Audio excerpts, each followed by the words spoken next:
नमस्कार, मैं योगेश राणा। देहरादून में यह जो गणेश गोदियाल का पदभार ग्रहण समारोह हुआ, इसमें एक बात बहुत ही साफ दिखी। आने वाले एक साल में कांग्रेस 2027 तक का जो सफर तय करने वाली है, इस समारोह में यह साफ हो गया कि यह सफर किस तरीके से होने वाला है। इस समारोह में तीन बातें बहुत ही साफ साफ महसूस की गई। पहली बात, हरीश रावत का एक बार फिर से प्रीतम सिंह को लेकर जो प्रेम है वो दिखा। क्यों दिखा, इसको समझने की कोशिश करेंगे। इस समारोह में दूसरी बड़ी बात यह हुई कि हरक सिंह रावत 2027 के चुनाव में एक बड़ी भूमिका में दिखेंगे। हरक सिंह रावत एयरपोर्ट से लेकर देहरादून में कांग्रेस के प्रदेश मुख्यालय तक गणेश गोदियाल के साथ ही एक ही कार में आए और दोनों के बीच में अच्छी केमिस्ट्री दिखी। और तीसरी बड़ी बात, जिसको लेकर सबसे ज्यादा चर्चा हो रही है, जो बहुत बड़ी बात महसूस की जा रही है कांग्रेस में अंदरूनी तौर पर, या फिर सबसे अधिक नोट करने वाली बात कह सकते हैं कांग्रेस के कार्यकर्ताओं में जिसकी बात हो रही है, वो है कर्ण मेहरा और गणेश गोदियाल का एक दूसरे से किया गया वादा मंच पर। कर्ण मेहरा ने बड़ी बात कही। उन्होंने कहा कि मैं गोदियाल जी के पांव छूकर कह रहा हूं, पहले दिन से मैं गोदियाल जी के साथ चट्टान की तरह खड़े होकर काम करूंगा। कर्ण मेहरा के भाषण का यह हिस्सा सुनना चाहिए। इसमें उन्होंने और भी बहुत सारी बातें कही। वो कांग्रेस की जो गुटबाजी है उसको लेकर भी बहुत साफ बोले। और इसके साथ ही गणेश गोदियाल के भाषण का वो कुछ हिस्सा भी सुनना चाहिए, जिसमें उन्होंने कर्ण मेहरा को पास बुलाकर कह दिया कि कांग्रेस में कर्ण मेहरा का जो स्टेक है उतना ही होगा जितना उनका अध्यक्ष पद पर रहते हुए रहा है। लोग प्रचार करते हैं कांग्रेस पे एकता नहीं है। अरे मैं तो पांव छू के कह रहा हूं पहले दिन से कि गणेश गोदियाल जी के साथ चट्टान की तरह खड़े होकर काम करने का काम करूंगा। मैं गोदियाल जी के संग मिलकर कांग्रेस को लाने का काम करूंगा। जो आग गोदियाल जी की तरफ जाएगी उस आग को पहले अपने सीने पे छेकने का काम करूंगा। गोदियाल जी को बचाने का हम काम करेंगे, क्योंकि गोदियाल, गणेश गोदियाल केवल एक शख्स नहीं है। अब गणेश गोदियाल कांग्रेस की पहचान, कांग्रेस का चेहरा है। इस बात को याद रखिएगा, कांग्रेस की सरकार चाहिए तो जो गणेश गोदियाल के विरोध में लिखे बोले उसका वहीं पर प्रतिकार होना चाहिए, गणेश गोदियाल का साथ देना चाहिए। ये बड़े नेताओं में कहीं झगड़ा नहीं है, बड़े नेताओं में कहीं कोई झगड़ा नहीं है। साथ खाते हैं, साथ बैठते हैं, साथ बातें करते हैं।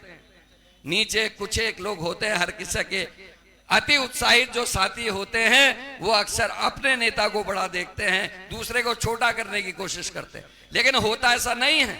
वो बड़ा नेता आपके नेता को भी बड़ा मानता है और आपका नेता उसको भी बड़ा मानता है। इसलिए कांग्रेस के हित में, कार्यकर्ता के हित में हम सबको एक रहना है। यही आप सबसे हाथ जोड़ के विनती करता हूं। और मैं आज इस पद पर यहां पर दोबारा आने के बाद मैं इस साथी को इस मंच से यह आश्वासन देना चाहता हूं कि हमारे रोल बदले हैं, लेकिन इस पार्टी में और इस प्रदेश में आपका स्टेक उतना ही होगा जितना प्रदेश में आप अध्यक्ष बनते हुए अपना स्टेक समझते थे। कर्ण मेहरा और गणेश गोदियाल का एक दूसरे से किया गया यह वादा बड़ा महत्वपूर्ण है कांग्रेस की अंदरूनी राजनीति को देखते हुए, कार्यकर्ताओं की भीड़ के आगे, क्योंकि कांग्रेस में नेताओं के फॉलोअर्स को यह लगता रहता है कि उनके नेताओं को एक दूसरे से खतरा है, एक दूसरे से नेता दबाने की कोशिश करते हैं एक दूसरे को। यह बात कर्ण मेहरा ने कही भी और इसका एक स्पष्टीकरण भी दिया। और कांग्रेस में ऐसा होता भी है, हितधारकों के हित सार्वजनिक तौर पर टकराते हुए साफ साफ दिखते रहते हैं। इसीलिए कर्ण मेहरा ने अपनी तरफ से यह एक अच्छी पहल की है, यह कह सकते हैं।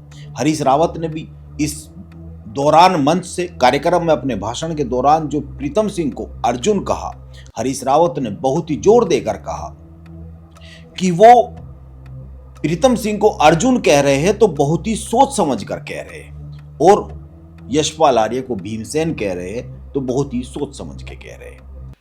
यदि मैं कहूं कि हमारे इस चुनावी महाभारत के अर्जुन की भूमिका में जो व्यक्ति है वो हैं श्री प्रीतम सिंह, जो हमारी चुनाव अभियान समिति के अध्यक्ष हैं। श्री प्रीतम सिंह जी,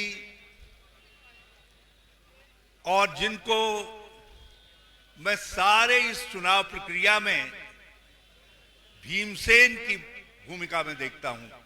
सामाजिक न्याय की गदा अपने कंधे पे लिए हुए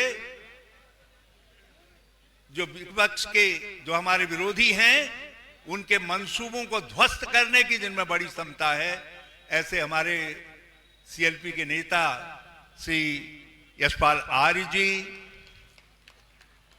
यदि मैंने अर्जुन कहा है प्रीतम सिंह को,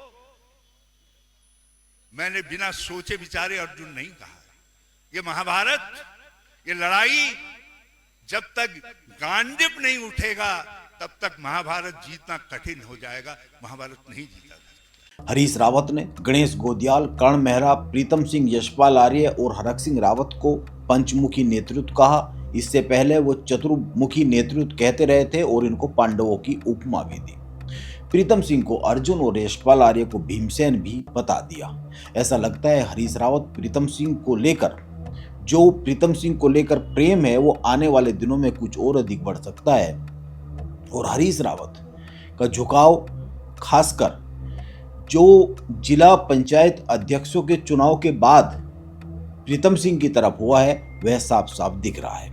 वैसे इस कार्यक्रम की एक और बड़ी बात रही, इस कार्यक्रम में कांग्रेस के सभी नेता, बड़े विधायक, पूर्व विधायक और सभी पंक्तियों के नेता मौजूद रहे, लेकिन पिथौरागढ़ के कांग्रेस के विधायक मयूख मेहर नहीं आए।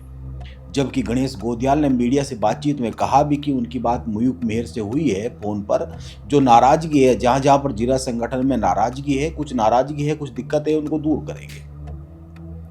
मयूख मेहर ने सोशल मीडिया पर एक संदेश लिखा है। देहरादून में गणेश गोदियाल के पदभार ग्रहण कार्यक्रम में न आने को लेकर मयूख मेहर ने लिखा है कि वो किसी निजी व्यस्तता के कारण देहरादून के आयोजन में नहीं पहुंच पाए। उन्होंने बधाई दी है जो तीनों नियुक्तियां हुई है, गणेश गोदियाल, हरक सिंह रावत और प्रीतम सिंह को। अब वो बिजी थे या फिर जो उन्होंने एक लाइन खींच रखी है कि वो कांग्रेस के लिए काम ही नहीं करेंगे, वो अभी भी उसी लाइन पर खड़े हुए हैं, वो आना ही नहीं चाहते थे। तो ये तो पता नहीं है, अभी आने वाले समय में पता लगेगा कि मयूख मेहर खुलकर कांग्रेस के साथ आ रहे या नहीं आ रहे। हालांकि मयूख मेहर का झगड़ा कर्ण मेहरा से दिखता था। नेतृत्व परिवर्तन होने के बाद हो सकता है कुछ चीजें बदल रही हो, लेकिन वो तो आने वाले समय में पता लगेगा। इसीलिए यह पता नहीं है कि अभी मौजूदा समय में किस तरह के समीकरण है।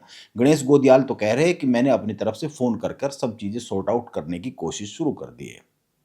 लेकिन देहरादून के इस बड़े आयोजन में यह संदेश तो बहुत ही साफ निकल गया है कि गणेश गोदियाल, कर्ण मेहरा, हरक सिंह रावत एकजुट होकर 2027 की तैयारी में जुट गए हैं। बाकी रही बात हरीश रावत की, तो यह देखना होगा वो अर्जुन के पीछे खड़े होकर खुद कृष्ण की भूमिका में आते हैं, गणेश गोदियाल को युधिष्ठिर के तौर पर स्थापित करते हैं, या फिर समीकरण कुछ और ही बनते पनपते हैं।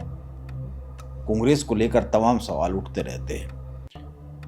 वो खुद किस भूमिका में रहने वाले हैं, यह भी एक बड़ी बात है आने वाले समय में। नमस्कार, मैं योगेश राणा।